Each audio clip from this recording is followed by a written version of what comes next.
So there's a huge cosmic event on the horizon. Jupiter is going to be going retrograde in Gemini.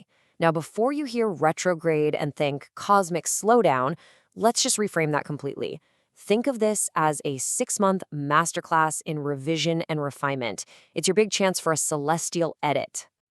You know the feeling, right? We've all been there. You've got all this momentum, you're building something amazing, and then, bam, progress just stalls out. It's so frustrating. But what if that pause wasn't actually a problem? What if it was a really powerful opportunity? That, right there, is the exact mindset we need to bring into this transit. So yeah, let's totally reframe this whole period. Instead of something to be scared of, I want you to think of it like hitting a cosmic edit button. This is our chance to review everything, to refine it, and to make our plans even stronger before we hit publish on whatever's next in our lives. To really get this, we've got to look at the two main players here. First, you've got Jupiter. That's the planet of big picture growth, wisdom, the why behind everything. Then you have Gemini, the sign of communication, data, ideas, all the details.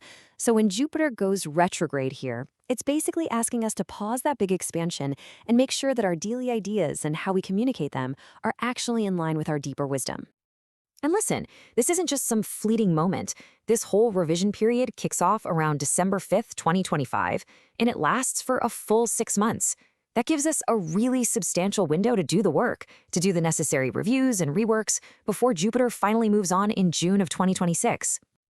All right, so now that we know the key players and the timeline, what does this actually mean for all of us, regardless of our personal charts? Let's break down the universal themes that everyone is going to be working with during this time. The core activities are pretty clear. First, we're being asked to review our plans before we try to expand them. So think about courses, content, contracts, that kind of stuff. It's also a huge call to refine our communication, turning all those scattered ideas into one clear, coherent message. This is also a time when reconnecting with teachers or advisors becomes absolutely crucial for course correction. And finally, we should probably be prepared to revise some plans, especially around things like short trips or business deals. Of course, with any great opportunity, there are some potential pitfalls. The big watch-outs here are classic Gemini-Jupiter challenges, taking on way too many projects, spreading yourself way too thin, and that classic tendency to overpromise based on pure optimism.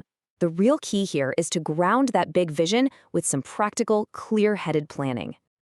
Now, while those themes are universal for everybody, the actual experience of this transit, well, it can feel pretty different on a personal level. It really all depends on your ascendant sign. So for ascendants like Leo, Libra, and Taurus, this period might feel a bit more favorable. The edits are happening in areas that naturally support growth, like your networks, your partnerships, and your finances.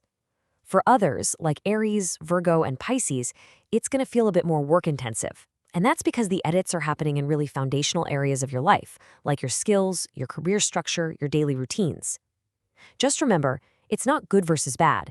It's simply about where the cosmic editor is asking you to direct your focus. And this is so vital to remember. Transits are like the weather. They just create the conditions. But your birth chart, that's your unique astrological DNA. That's what determines the ultimate potential. This retrograde is just one layer of your much bigger, much more personal story. So, knowing all of this, how do we turn all this theory into practice? Let's get into a concrete, practical action plan that you can actually use to navigate this period in a really constructive way. If you remember one thing from all of this, make it this mantra. This is your mission for those 6 months. It's not about stopping. It's about improving what you've already got. So review those contracts, renegotiate the terms, retrain in a key skill, re-edit that manuscript, and re-scope that big project. Here's a simple checklist to guide you. First things first, clean up your paperwork, contracts, legal docs, all of it. Get it organized. Second, maybe think about rephasing any big project launches for after the retrograde ends. Third, use data and checklists, I'm serious, to keep your natural optimism grounded in reality. And finally, make time for those crucial check-ins with mentors and advisors whose wisdom you really trust. And whether you lean more traditional or modern, there are ways to align with this energy. In astrology, remedies are just actions you can take to work with the transit constructively. Traditional ones might be things like supporting education or honoring your teachers. Modern remedies could be something like focused learning sprints or just practicing clear, simple communication. Both paths really lead to the same goal, getting to clarity. Okay, so let's distill all of this down to the single most important message that you should carry with you as we head into this period. Here it is. This is the crucial point. Your birth chart, it lays out the potential, but it's the conscious choices that you make during windows like this one that actually set your future trajectory. This isn't about fate. It's about using the cosmic currents to steer your own ship with more wisdom and more skill.